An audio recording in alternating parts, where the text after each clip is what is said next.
Samsung seemed like the perfect fit for me, and they're incredibly innovative, and this is such a fast-paced environment. And you hear people talk about the Samsung culture, but it's a different story to live it and breathe it.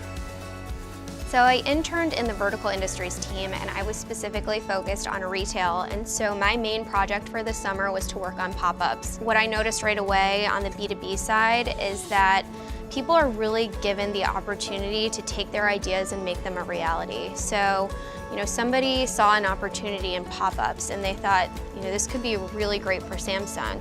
And they made the case and they got the resources to put it together. And so knowing that I had a chance to play a real role in that and influence, the vision for that solution is something that I'll go back to school and be able to tell my friends, Samsung gave me the opportunity to really create some value within the company and make an impact, and that's what stood out to me.